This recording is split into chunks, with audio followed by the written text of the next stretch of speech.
I got very upset that here is a class 1 student on day 1 in the school and she is learning computers. And I didn't know anything about the computers by then. So I decided on that day that I'll buy my first computer, which I did. And ever since, I have fallen in love with technology.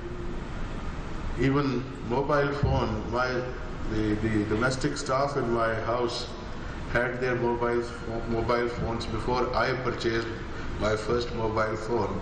So I thought I must compete with them. I must at least be at par with them. So I bought my first mobile phone then. Ever since, I believe that technology is the way forward. About 150 years ago, it was felt, it was conversed in India, amongst the Muslims of India, that instead of going to your own domestic, getting your own domestic education in madrasas, in other places, in mosques, unless you get yourself educated in the modern ways of education, unless you get education in whatever the world is studying, you will lag behind, and there will be a time that you will be so far back that you will never be able to compete with them. At that time also our great leaders faced resistance. So whenever there is change, there is a resistance, but very soon the benefits of the change become so evident that people like to adopt it. So likewise, when God Almighty gave me this opportunity to serve here in this capacity, the foremost thing in my mind was that we have to drag our court system, the judicial system, into the 21st century. And that is possible only through technology.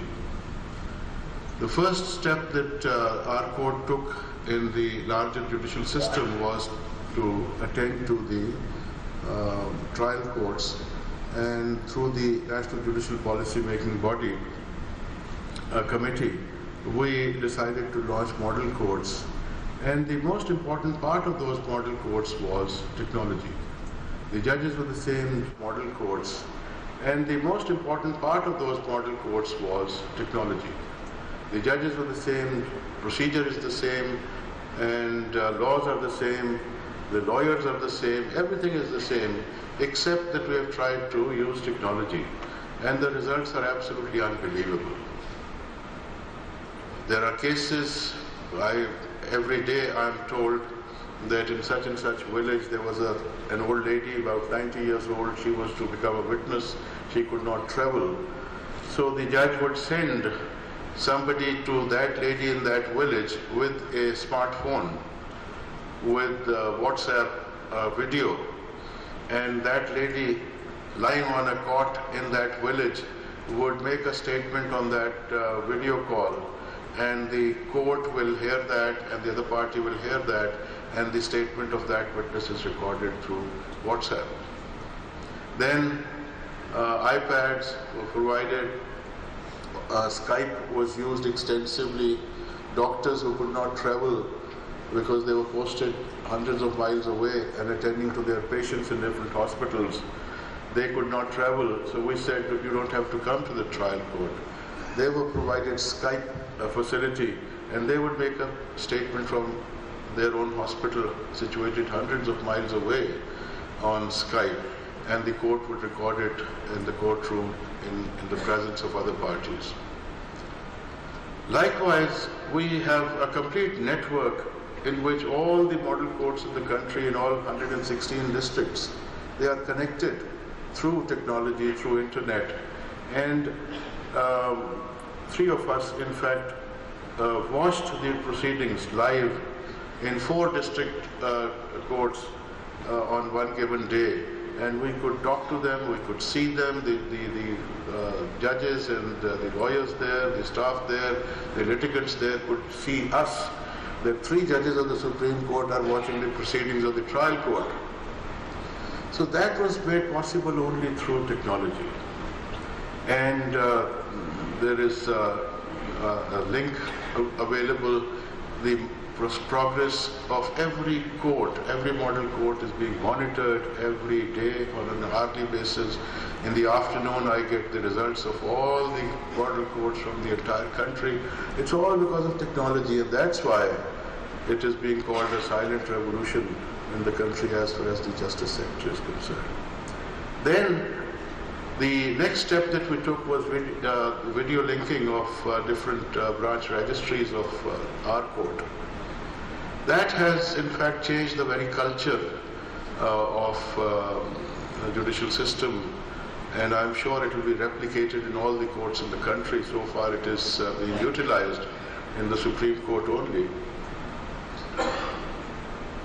As Justice Bashir Alam has pointed out, the other day there was a lawyer whose case was to be heard next morning from Lahore, and we were at Islamabad.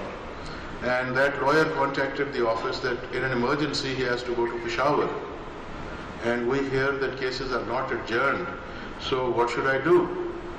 And our staff told him, there's nothing to worry, you can argue your case from Peshawar.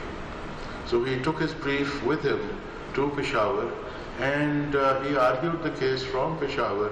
His rival, his opposing learned counsel, he was arguing his case from Lahore, and we decided the case at Islamabad. So that is the convenience of technology. And this has become a regular feature, and it happens every day now in model courts, in video e-courts, that lawyers now have this facility, and they are becoming more and more familiar with this and comfortable with this. Today we started the model courts, e-court at Peshawar, and I could see that the entire courtroom was full, although the cases were only a few. People just wanted to see this system in work, things are happening this way. This is technology. People are fascinated by this. They want to learn about it. And artificial intelligence, there were intelligent judges, all right, always. We had intelligent judges, but now we hear that we have intelligent courts. So that intelligence system is being introduced in the courts as well, that the judge can feed the facts of a case, and the computer will tell him that, keeping in view all the precedents in the country, in the judicial history of the country, that this should be the result of this case. So it does not mean that the computer will decide the case for that judge. The computer will only give him a possible result which should ordinarily be reached if the precedents are to be kept in view. But the judge, if he is minded to decide the same way, he'll feel reassured. But if he is minded to decide the other way, then that will be a time when he will have another look at that case and will try to distinguish his case, that given case, from the earlier cases which were decided differently. So moving in the same direction, this computer website, internet website of this court was outdated, was old, and Mr. Justice Mansoor Ali Shah, while his lordship was the Chief Justice of Lahore High Court, he had upgraded the website of the Lahore High Court there, and that was very, very attractive. So I personally requested Justice Shah that I want a similar website of the Supreme Court itself, a very, very attractive one, a very convenient one, and full of as much information as we can impart to any person making a query. So here we are, even that is being launched.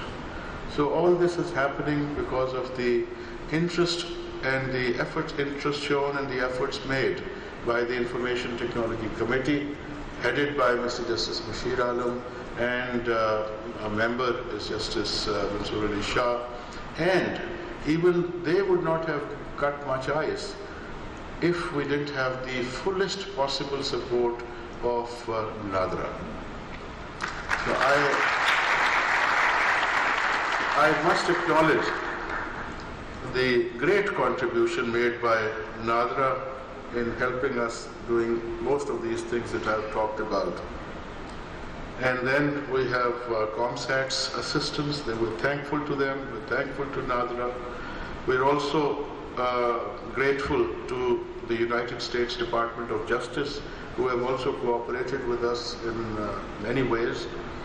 The Bureau of International Narcotics and Law Enforcement Affairs, U.S. Department of State, INLP, they have also cooperated in different ways, and we are all very grateful to all these bodies who have helped us drag ourselves into the 21st century. So on my behalf and on behalf of all my colleagues, brother judges, welcome to the 21st century. Thank you. Chief justice Asif Saeed Khosa तकरीब से खिताब कर रहे थे।